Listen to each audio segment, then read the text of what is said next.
आदाब नाज़रीन, आप देख रहे हैं न्यूज़ 41। मैं हूं आपके साथ अशरफ इसराइल। जुम्मा की शाम 5 बजे मालेगांव शहर के मारूफ अल्लामा इकबाल पुल पर एमएलए का इस्तकबाल किया गया, लेकिन ये इस्तकबाल क्यों किया गया, ये बड़ी हैरान कर देने वाली बात है। मुंबई के महाराष्ट्र असेंबली के मानसून अजलास में भिवंडी के MLA rice Sheikh powerloom university को लेकर बिजली सब्सिडी के लिए ऑनलाइन रजिस्ट्रेशन की सख्त तरीन शराइत को मंसूख करने का मुतालबा किया था, और असेंबली में जब वो ये मुतालबा कर रहे थे तब उनके हाथ में कई दस्तावेजात और सबूत थे कि ऑनलाइन रजिस्ट्रेशन की शराइत से बुनकरों को किस कदर नुकसान का सामना करना पड़ा है। जिसके जवाब में वजीर आला एकनाथ शिंदे ने महाराष्ट्र असेंबली में तकरीर करते हुए ऐलान किया कि बिजली की इजाफी रियायत के लिए ऑनलाइन रजिस्ट्रेशन की शराइत को मंसूख कर दिया गया है और उसे फौरी तौर पर नाफिज करने का हुक्म दिया गया है। लेकिन दूसरे दिन जब शहर के एमएलए ने यही बयान दोहराया तो मालेगांव शहर में एक फर्जी अफवाह खड़ा कर दिया गया कि हजरत की कामयाब नुमाइंदगी की बदौलत वजीर आला एकनाथ शिंदे ने ऑनलाइन रजिस्ट्रेशन की शर्त को मंसूख करने का फैसला किया है। हालांकि महाराष्ट्र के उर्दू और मराठी अखबारात में वाज़े तौर पर ये हक़ाइक़ बयान किए गए। समाजवादी पार्टी के रुकन असेंबली रईस शेख के मुतालबे पर रियासती हुकूमत ने इजाफी बिजली की रियायतों के लिए आयत रजिस्ट्रेशन की शर्त को मंसूख कर दिया है, लेकिन इसके बाद भी मालेगांव शहर की आवाम को मुसलसल झूठ बोलकर यह बावर कराने की कोशिश की गई कि हजरत ने असेंबली में अपनी नुमाइंदगी का हक अदा कर दिया है।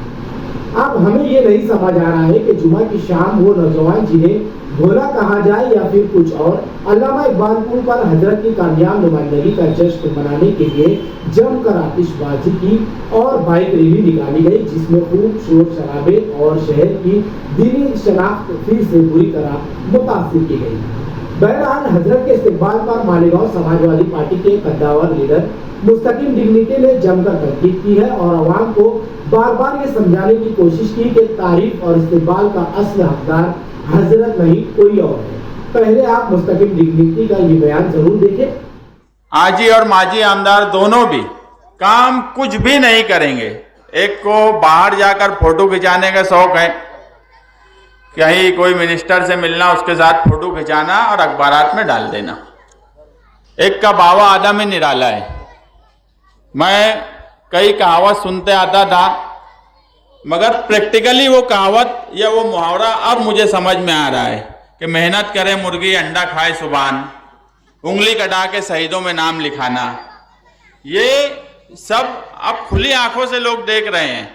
कुछ लोग ऐसा समझते हैं कि हम कुछ बोल देंगे, हम यहाँ आकर कोई इस्तकबाल कर लेंगे, इस्तकबाल करवा लेना, फोटो खिंचा लेना। अब लोग इन सब चीज़ों को समझते हैं।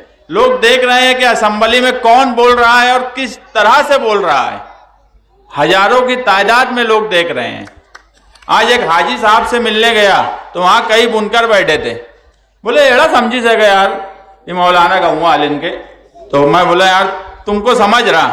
अरे बोले यार यूट्यूब पे हम लोग देख रहे हैं, कौन बोल रहा, कौन कर रहा।